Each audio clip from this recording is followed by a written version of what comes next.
நல்லா ஒரு கேஸ் எடுத்துச்சு. முதலில் 2 வெங்காயம், 5 தக்காளி, 4 பச்சை மிளகாய் அனைத்தையும் நன்றாக வெண்ணெய் விட்டு வதக்கி கொள்ளவும்.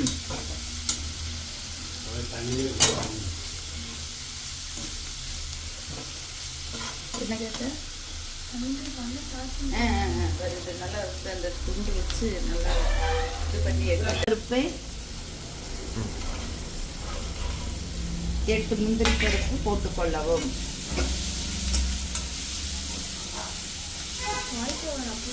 இதில் வந்து வெங்காயம், பச்சை மிளகாய், தக்காளி, பூண்டு, இஞ்சி ப்ளஸ் முந்திரி பருப்பு இதை நன்றாக வணக்கி கொள்ளவும். நன்றாக சுத்தம் செய்து சிறு சிறு துண்டுகளாக நறுக்கி கொள்ளவும்.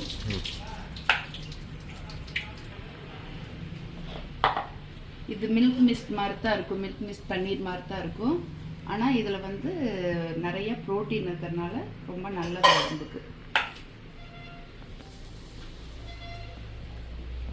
வெண்ணெய் இருந்தால் வெண்ணெயில் போட்டு வணக்கிக்கலாம், இல்லை நெய் இருந்தாலும் சரி, இல்லை ஆயில் இருந்தாலும் சரி, உங்களுடைய ஆப்ஷன் அது. பட் ஆனால் வெண்ணெய் போட்டால் நல்லா டேஸ்ட்டாக இருக்கும்.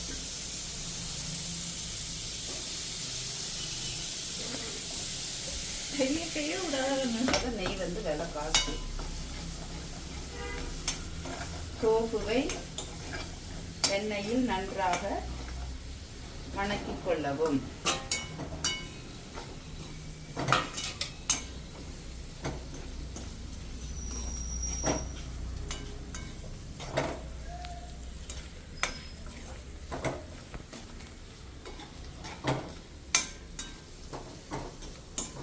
ரொம்ப வணக்க வேண்டியதில்லை, ஓரளவுக்கு அந்த வெண்ணெயும் இந்த டோஃபுவும் கொஞ்சம் நல்லா மிங்கிளாகிற மாதிரி வணக்கினோம்னா போதும்.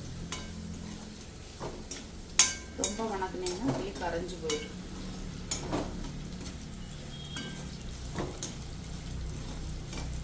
பன்னீர் வந்து நல்லா ஒயிட்டாக இருக்கும். ஆனால் இந்த டோஃபு வந்து கொஞ்சம் கலர் கொஞ்சம் லைட்டாக ஒரு சாண்டில் கலரில் இருக்கும். கொஞ்சம் புளிப்புத்தன்மை உடையது. இது சோயாவில் செய்யறதுனால கொஞ்சம் லைட்டாக புளிப்பு, அது ஒரு டேஸ்ட்டாக தான் இருக்கும்.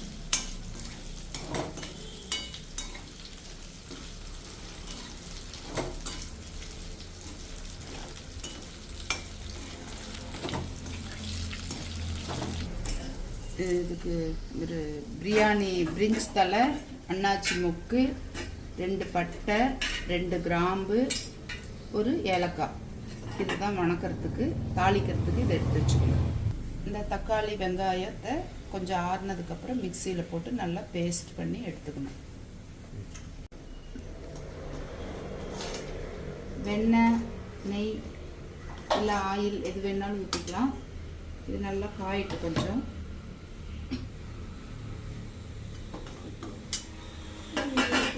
இப்போ இந்த வெங்காயம், தக்காளி, பச்சை மிளகாய், முந்திரி பருப்பு, பூண்டு, இஞ்சி இதெல்லாம் சேர்த்து நல்லா வணக்கி அரைச்சி வச்சுருக்கோம் பேஸ்ட் மாதிரி. நல்லா காய்ச்சதுக்கப்புறம் ஒரு பிரிஞ்ச் தலை, அன்னாச்சி மொக்கு, ஒரு ஏலக்காய், 2 கிராம்பு, பட்டை இதெல்லாம் நல்லா பொரிஞ்சு வரணும்.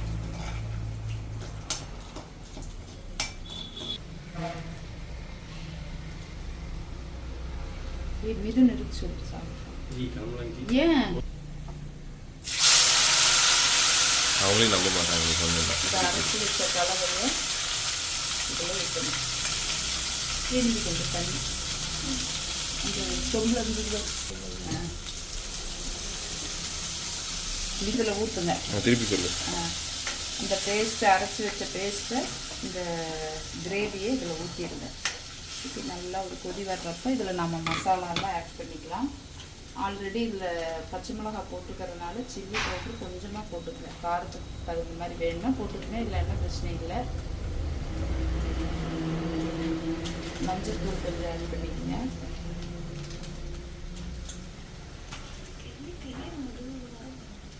கரம் மசாலா கொஞ்சம்,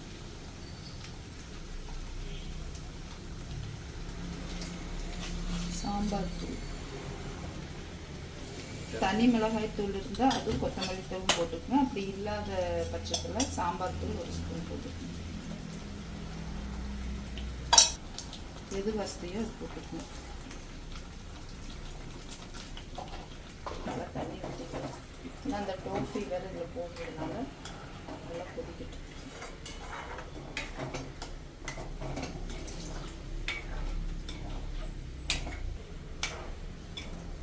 இந்த மசாலாவில் அரைச்சதில் இந்த ஃப்ரை பண்ணி வச்சு டோஃபுவை அப்படியே போட்டுருவோம்.